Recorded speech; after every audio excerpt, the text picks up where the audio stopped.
We looked at what was wrong with Ethereum and their scaling situation. And we said, how do we scale quickly? And we kind of put that in place at the beginning. So we want to become the answer to AWS in a decentralized manner. So, I mean, I wouldn't say it's a Uniswap killer, but it's a Uniswap killer. I am pleased to have with me today a co-founder of the ZEL FLUX Project, Mr. Daniel Keller, here on The Crypto Mind.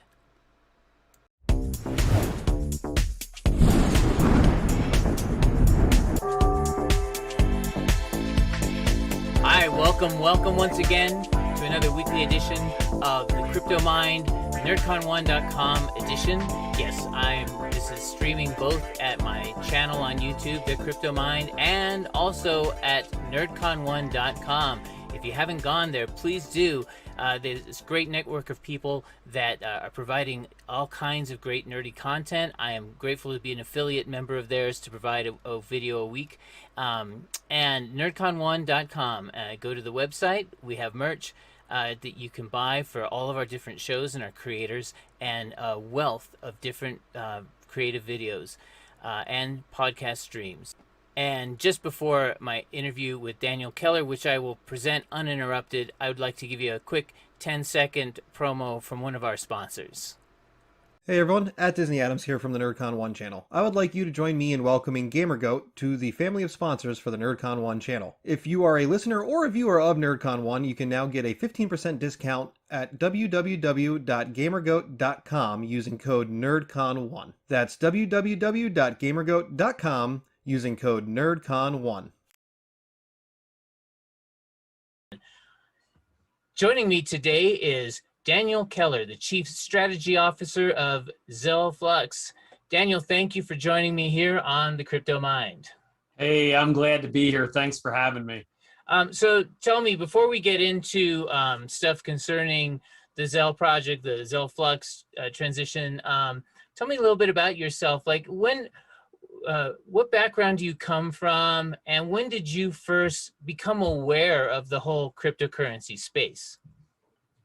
Well, my story is a lot like many people in the space, and that is I come from a technology background. So I think, we're probably in the early adopter mindset. So a lot of the people that are in the space still, even today, are developing in the space or technology mind folks.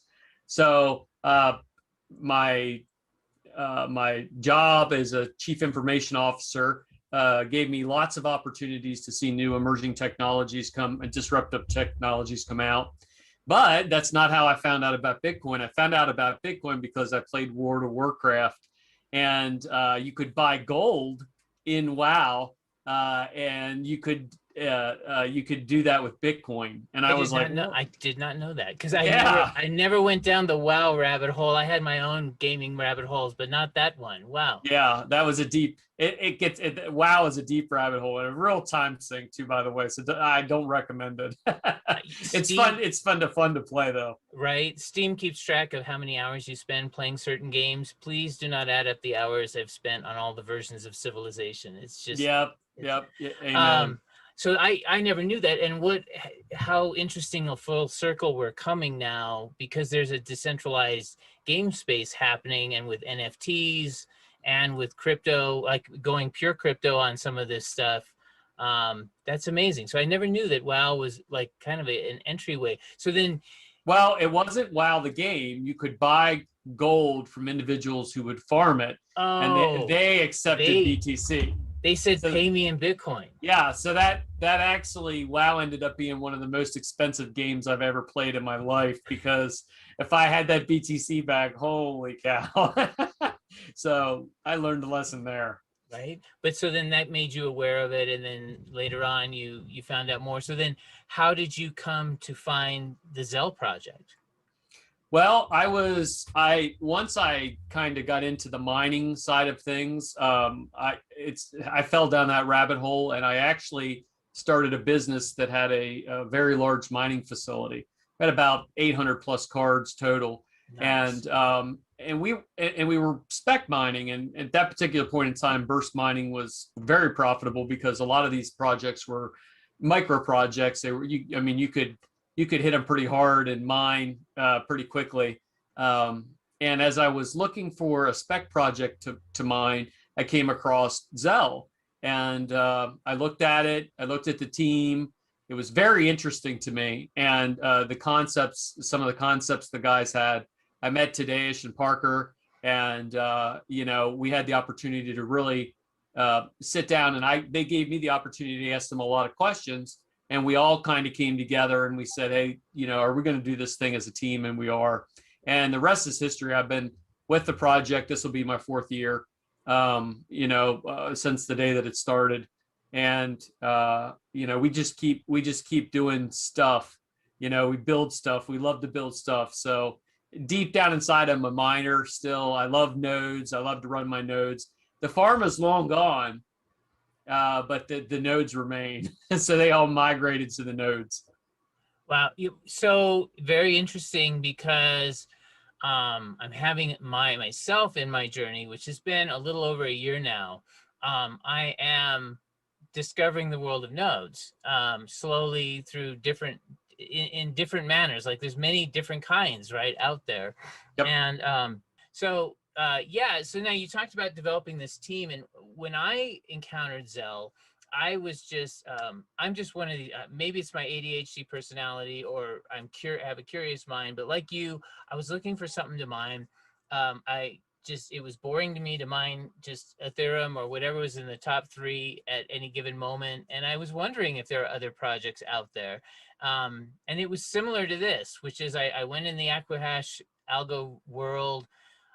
There were many choices that were there. ZEL was one of them. And then one of the things I try to do is also then like click on the website, see what's going on, see what's about, see what the news is, the development is. And one of the things that struck me about this project is the amazing amount of dev activity on ZEL. And it just didn't stop, which was unusual, because I've seen many projects that have like a burst of dev activity and then a big blank space and then maybe some more. And yet the ZEL project seems to be in a never-ending quest to better itself, augment itself. I mean, tell me if that's true. And then tell me also, like, how do you think that culture has kept its spark, where maybe in some other projects that doesn't happen? Well, I think our ethos is all the same. The guys that participate on this project, they have been here for a very long time. They've been here from the beginning or shortly after. And I would say the majority of our node operators, our miners, they have stayed with the project exactly for that reason. We knew kind of going into starting this project up, we were going to go through a bear market. You know, there was going to be projects that dropped by the wayside because they didn't have development funds or anything like that. And we planned accordingly for that. And we developed straight through, which, you know, a lot of people are like, oh, bear markets are horrible. Bear markets were wonderful for us because it gave us the opportunity to develop the platform we have today. And you talked a little bit about the node structure, and we'll talk a little bit about that then, why our decentralized computational network is different than anything that's out in the space today. And I will say we have prolific developers. Trunk, Volter, all the guys on the team, they really they cram out the code, and which is awesome. You know, we're all like-minded folks. And I'm not a developer, but I had 3 commits, so the guys always give me a hard time because I had to have a commit, you know, like I had to do something. You had to go so edit that the I could README file, right? Yeah, it's basically what I did. I was website change. So yeah, anyway, so I'm really impressed. That's exactly what I saw, that when I went to this project, I looked around in the space of what already was there and what you were talking about, what was to come.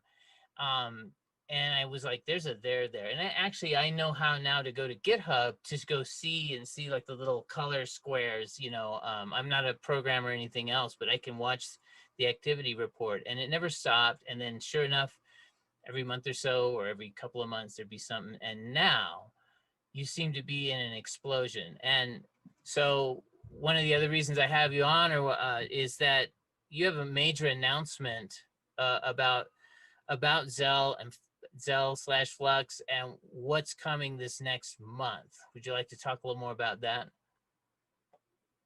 Yeah, explosive is exactly the word for it. I mean, our goal is to be next level. And, the nice thing about our platform is we're taking the best of other platforms, and we're incorporating that into our platform. So one of the things that we did when we built this decentralized computational network, which is the node structure. So we're unlike any other node project out there, because nodes by themselves are just transactional validators. And we said, we don't really need transactional validators. What we need is the opportunity to have a computational network that actually utilizes that infrastructure. So it digs into that and provides a backbone, a decentralized backbone to different projects. And one of those projects that we have been working with is KDA. And a perfect use case for what Flux does is real quick, KDA is Kadena, right? Yes, it is Kadena. Yeah. So they had a fairly unique, an ununique problem to blockchain projects, and that is they didn't have a lot of nodes. So they wanted to continue to scale and grow, and they came to us and they said, "Do you think that we could launch some nodes on Flux?" And we said, "Sure. We have the computational resources for it. Let's put it together." And our original goal was to stand up, let's say they had 30 nodes that were running and functioning at all times. And our original goal was to add 100. So we said, we're going to incentivize our node owners. They're going to run the Dockerized application, and we're going to stand up 100 nodes. Well, we stood up over 400. So in pretty quick pace. I mean, we had 100 within a couple days and another 200 in a couple days after that, and now we're over 400. So those individuals who are running our BAMF, which is our high tier, and then our supers, they are actually rewarded in ZEL currently, will be Flux in the future, and KDA as well. So KDA pays them to run those nodes as well. So we actually figured out, the miners remember dual mining, right? So you go back and you would dual mine a project. This is like dual mining, but on steroids, because you can ultimately run 10 to 15 projects on a BAMF because of the computational resources. So that means you're being rewarded in those assets. KDA was the first one to launch, but we have many others in the wings. Because there is a need for decentralized computational resources, and we're able to provide those resources. So our big thing, and you talked about the announcement, was the fact that we are rebranding. We are consolidating the project together with a very focused, laser-like focus. We want to become the answer to AWS in a decentralized manner. We want to be decentralized AWS. So forget about being an Ethereum killer. You want to be an Amazon killer? I'm even more interested now. Well, I think there is situations where a centralized infrastructure, it makes sense, right? So if a business wants someone to stand up an infrastructure quickly in a centralized manner, there's a lot to be said. AWS does a lot well. DigitalOcean, other platform providers like that, but they can also turn it off as fast as they turned it on. And that's what gives us, if we have, let's say you want to put Airbnb on and make it an autonomous network, right? That means you want to be in a decentralized environment. That couldn't be ran on AWS because you have a point of failure. It could be ran on Flux because it's governed and maintained by the node operators. So there's no deplatforming, there's no removing the application off of those servers, it's all over the place.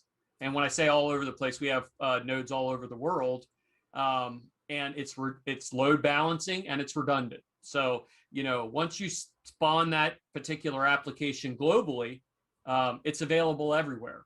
And if you lose a particular section of nodes, like let's say it's a VPS provider and the VPS provider goes down, the other nodes pick up that load, that loss, and they continue to keep functioning. Right.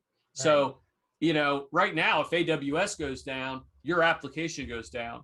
On Flux, if AWS goes down, we've got 15 other providers that are already continuing to run this decentralized network. I'm thinking that may have happened to a few nodes that were in Texas for a while that suffered the recent electrical problem, and yet everything continued, right? Keeps just on clicking. And the nice thing is the fact that it's very scalable. We built this in a matter. We actually reverse engineered. We looked at what was wrong with Ethereum and their scaling situation, and we said, how do we scale quickly? And we kind of put that in place at the beginning. So we kind of built it backwards from what Ethereum did. Ethereum created this massive network, and then they had to figure out how to scale it. We actually created a small network, figured out the scaling model, and now we're continuing to develop that and release that. Right. And the other thing that I notice that seems very prevalent with the current project and the ones to come is the idea that you're very clear that if you want people outside of your core group of people in the world to participate in your project, it seems like every and any action that is done has some form of compensation to incentivize people to do that. I mean, and it just makes so much sense. And some other project, I just noticed that doesn't always happen in other places. And so I just think that's really smart. So if you pay them, they will come. Well, if you stood up a Bitcoin node today, how much Bitcoin are you getting from that node? Right. You have to incentivize. If you're going to take it to the next level, you have to incentivize the individuals who are participating in the network. It's the whole philosophy of the miners structure that Satoshi Nakamoto. He knew that miners would mine. Are they doing it because they're altruistic, or are they doing it because, well, I support the network, but I'm also making money at it at the same time? So that's what proof of work is, essentially. You're rewarded for your resources. And we embraced the proof of work side of the house and said, yeah, we need to continue to keep doing this. But how do we parlay that to the node structure as well? And to my knowledge, we're one of the only projects in the space that does that and does it at the scale that we can do it at. Now, are people who are currently node operators, when you make the switch, are they going to still be able to run their same nodes with what they got? Are they going to have to put more into it? Or okay, so everything's going to be the same for them. Yeah, one of the things when we were looking at how we were going to relaunch the project, we knew that we had to benefit the individuals that got us here, right? So the individuals who have been participatory and supported us in that bear market and stood behind us and continued to provide that computational resources, we need to make sure that they were incentivized and taken care of. So essentially, if you're holding ZEL, you'll be holding Flux. And we created an application called Fusion. And basically what Fusion does is allow you to leave the Flux ecosystem and move to other parallel assets, other parallel chains. Why is that important? Well, if I want to trade Flux on Uniswap, right now that's impossible. But if I go and I use Fusion to mint flux-eth, I can now trade on Uniswap. So I've always said the holy grail is interchain operability, and this gives us the ability to operate in DeFi, operate in fintech, move to chains that makes sense where people can continue to keep developing out. It really expands us beyond our little ecosystem, and it really reaches out to these other platforms. Wow. And I mean, and I'll tell you that it's going to take me a while. I'm sort of understand what you're saying, but I see the enormity of what you're accomplishing. I mean, I guess it's the part where you can actually run other programs that might make it different than, say, like, I guess Chainlink and a few other types. Cosmos are trying to be creating a system where, like, there's no siloing of chains, where chains can work with each other. Is similar to that, or have you found your own little take on doing this? Well, I hear a lot of people say, who's your competition in the space? And essentially, I believe we're so early to the space that that we haven't defined what is really blockchain. We kind of know around about what it's going to do, right? But I think those projects working together, you could see a parallel asset of Flux on Cosmos. You could see it on Tendermint. You could see it on different platforms. So the ability to reach out to those chains, those parallel chains, and continue to keep growing, that's where the sweet spot's at, because I don't think we have competition in this space. And I say that every project is doing something that I believe in the end, it becomes a unified platform where they're communicating together. So, the internet, when it first started, was just a bunch of connections, that really didn't do anything. It wasn't until we created a web browser around it and then started to bring in these different websites that they all started to work together. Right. So, I think it's somewhat similar with blockchain, because I think that we're so new in the space and so early on that the opportunities will continue to keep flourishing as these chains start working together. Just like we worked with KDA, just like we worked with one of the projects one of the things we did was we launched Folding at Home on the Flux network. And we went from, when we launched it, everybody stood it up because they were folding proteins for COVID-19. And we went from way down in the ranks to up in the top 200 almost instantaneously, because of the network was all working together. So, wow. That's the kind of stuff that, you used Chainlink and some of these other platforms. I think they each have, bring value added to whatever the final product is, but we're not there yet. And I think, I believe that Flux is going to lead the pack. We want to make sure that we are very vocal about what we want to do, and that is we want to be the decentralized AWS. We want to, AWS doesn't go away, but we want to be the decentralized counterpart to that. So did I see right? Is there going to be any kind of airdrop that's associated with the launch of Flux and Fusion coming up? Well, I don't use the word airdrop. I use the word distribution, but essentially people that hold the ZEL asset will get a 1-to-1 with Flux. However, the parallel assets that are beginning to be minted, as soon as that snapshot happens, those individuals will get that asset as well, right? So you can leave those parallel assets and come back to Flux at any time. It's about a 1-to-10. So you'll get 1 Flux and then a 10th in each one of we have about 10 chains that we're going to be looking at adding. But that's incredible. And is that for node owners only, or for anyone who holds ZEL? Man, I'm a miner at heart. I had to take care of our miners. So our split is 50-50 with the miners and the nodes for the block rewards. But we wanted to make sure that we incentivize the miners as well. And we are actually going to have computational requirements for the miners to stay on the chain and continue to keep mining. And if you do, you will be rewarded additional Flux for your mining efforts. So people that participate in the way we're going to work this is we're going to work with pool operators to essentially gauge if Dan has a particular wallet and I'm mining to, and that stays up for 30 days, I qualify for a distribution of flux above and beyond what I've already mined.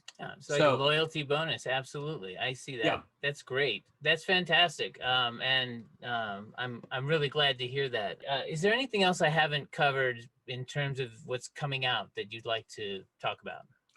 Well, I like to, one of the other big exciting, so Flux was exciting enough as it was, and we had a lot of stuff that we had to decompress on there. So, but one of the big exciting things is the launch of the KDA DEX natively in ZEL Core. So we're pretty excited about that. And what that means is KDA, who in their own right has figured out, I believe, the scaling solution for proof of work. They are launching their DEX, and it is absolutely gorgeous. It is native to ZEL Core. We will eventually be able to use all the if you've used ZEL Core in the past, you know it has that flow to it, right? It brings a decentralized exchange model into ZEL Core, and it's very, very, very powerful. And the other kicker is they figured out the fee structure. So they created this thing called gas stations, which basically allows you to trade on this platform and reduce your fees to almost nothing. So, I mean, I wouldn't say it's a Uniswap killer, but it's a Uniswap killer. Well, I mean, and the only thing that's a Uniswap killer is the fact that, I mean, because it's a great service that is amazing, and I've participated in the past, is that just being completely ETH based and with the fees the way they are right now, you know, it's getting to the point where if you're not doing a transaction of $1,000 or more, the fees are going to just destroy anything that you do. And I think is that going to be, so is it a situation where we may be able to perform moving our assets around on this DeFi and not suffering the level of fees that we're doing on some of the Ethereum-based swaps right now? Yep, and their target is to bring in the Bitcoin folks, the Litecoin folks, the the other chains. So, you know, it's going to be exciting because you will also be able to provide liquidity directly out of ZEL Core. So if I have BTC or if I have KDA that I want to lock up and provide liquidity in these decentralized liquidity pools, bam, it's a switch. You turn it on, and you're all of a sudden providing liquidity to their exchange. Okay, so let me. You never leave it, and you never leave the platform. You never leave the platform. So here is, I'll let you in on just how I've been managing my assets, right? Which is my blue chips have been in a lending house, earning an APR, and also allowing me to borrow if I wish. And then I started finding other places that had investment products where I could port my assets over and earn some kind of a thing. And ZEL Core was sort of like, besides holding ZEL and my node, which, you know, I have a nice chunk there and some other things, it was kind of the home of my assets where I couldn't do anything with them. So it sounds like that's about to end with what you're describing. Yep. That I will actually be able to house my assets all like over in ZEL Core and possibly be able to do what I call sort of like spinning, making an asset that's worth something work for me while it's sitting there. It's a passive income model, and yeah.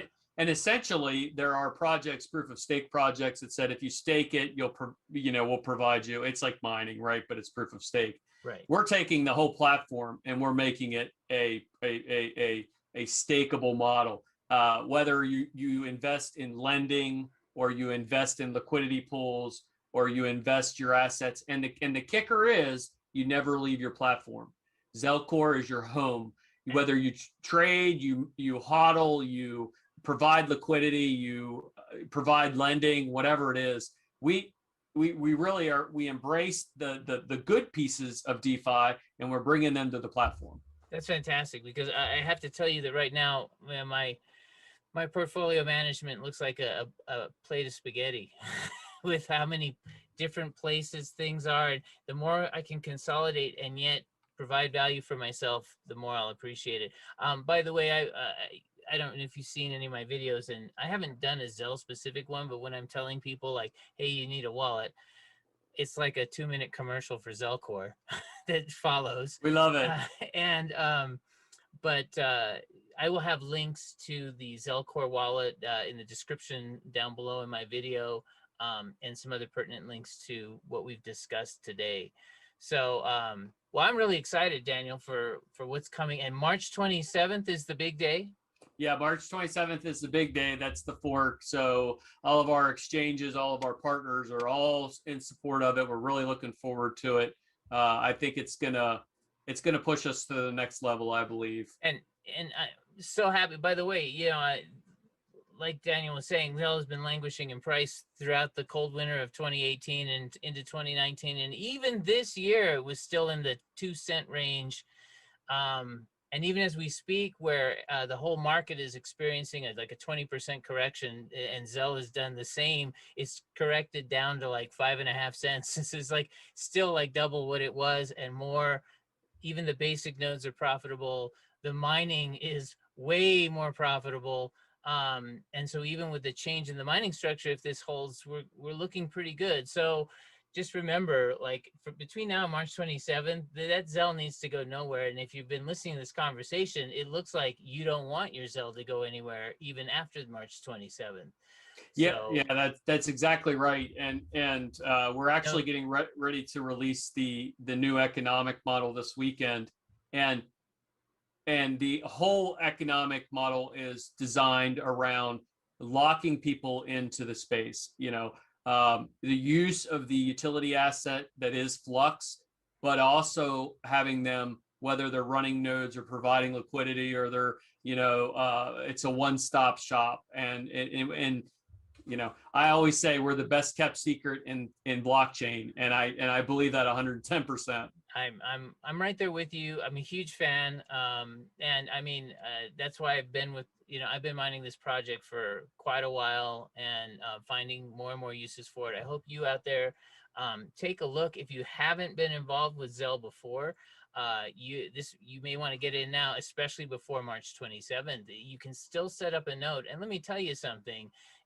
Unlike some other masternode projects out there that can cost you like $10,000, $20,000, $50,000 to get a masternode, that's not the case right now, but that's probably not going to be true forever. So I would say get in the space and explore. Also, there's a Discord community of ZEL on Discord, and I have to tell you, Daniel, that this community is one of the most supportive communities I've experienced, and I'm linked into about 20 different ones on Discord. The level of support and positivity on the Discord from not only devs, but even sort of like second tier people who've experienced ZEL for a while and are willing to help is incredible. And I just experienced that level of support recently because I just set up a ZEL node, a basic ZEL node. I finally hit my 10,000th ZEL and immediately went into doing it. And there's both written articles in your support. There are videos that have been created by a gentleman named Goose. That's step by step that you can just follow on the video. Unfortunately, it's my personality to never follow the instructions completely, which created trouble. So follow the instructions in the video, you'll be fine. But I actually created a great problem for myself. It took like two days, 3 different people, but we got there. And I am just stunned at the level of support that I got from not only core team, but like just second tier ZEL activist type people that wanted me to succeed. And then I did. You're a decentralized systems administrator now, because essentially that's what we call the folks that stand up the node structure, because it isn't just turn it on and forget about it. And actually the basic nodes are going to become our data nodes, which are going to have a massive amount of hard drive space. That there's lots of fun stuff planned for that in the future, because we have a version of decentralized Dropbox that you can use right now, and it's going to continue to keep growing. So I was going to even ask that, could you run a node in a node? I think that's what you're doing with Cadena. I had recently purchased a node from Gaelic Games, a gaming company out there. They have a node product that you can even actually run on your desktop, which is amazing, but it does suck up bandwidth and whatever. And Yep. I'm thinking that Yeah. If you can Dockerize that yep. onto a node. Yep. If you the can, node I own. yep. If you Dockerize it, you can put it on Flux. And then I'm still getting the node rewards from ZEL or Flux Yep. daily. So I wouldn't have to buy a second VPS. I've already got it. I could port that over. Well, you'd have to get it. You'd have to get the application approved. So it'd have to be in Doc. Right. It would have to be in Docker Hub. It'd have to go through the approval process. But once it was approved, you could stand it up. I mean, once it's on globally spawned, anybody that's in the network could stand one up. So right. We're gonna as we work through the XDAO, which is going to be how people submit projects to the network. I mean, you're literally going to, at some point in time, be able to open up your node and pick 5 different projects, and those are the ones you want to support, but there's 50 of them there. So, that's the amazing part of it in terms of its scalable nature as well. I saw some document on Discord or somewhere where you had the saying, Dockerize everything. Everything. Yep. So I guess that's what creates an amazing possible new world. And I'm just thinking in my own head for my stuff, but like if that ever came to pass, that would save me $13 a month. And I know that doesn't sound like a lot, but $13 a month times 12 months times 2 years, 3 years, 4 years yep. is incredible. So yep. We definitely have talked about that exact such situation. Well, it's great to meet you, virtually, face to face, to see you. We met once before in the there was an annual celebration, the second annual poker tournament for ZEL, where only the first prize place would win, and I came in second to you, but you graciously gave me the first place prize, and that. I was already mining ZEL, but that's got me even further towards getting a node. I'm so grateful that you did that. I thank you very much. I was happy to do it, and that's the awesome part is now you've become part of the community, and you're going to perpetuate that forward to other people. And that kindness that you talked about, that ability for people to step up and help you. That's propagated through the whole community. And I will say I've kind of created 3 different sort of blocks of people I encounter in the crypto space, and the space that you guys occupy is fantastic. And unfortunately, I wish there was more of that. There's some, but there are areas that are not as supportive and nice. And you're right. Decentralization is going to take all of us, that everyone being involved. When I get someone else into mining and they're mining the same thing I am, I celebrate it because we're not mining against each other. We're supporting each other. And the same thing with this. I'm glad this culture exists here. I hope others will find that this is like what they're looking for in the crypto space. I think that not only is there an opportunity to make money here, but there's an opportunity to actually provide yourself and others more functionality in the crypto universe. So when people say, well, what is all this crypto for? You'll have a great answer right here. Daniel Keller, thank you for taking your time tonight, and have a good day. Awesome. Thank you very much. Thanks for having me. Bye.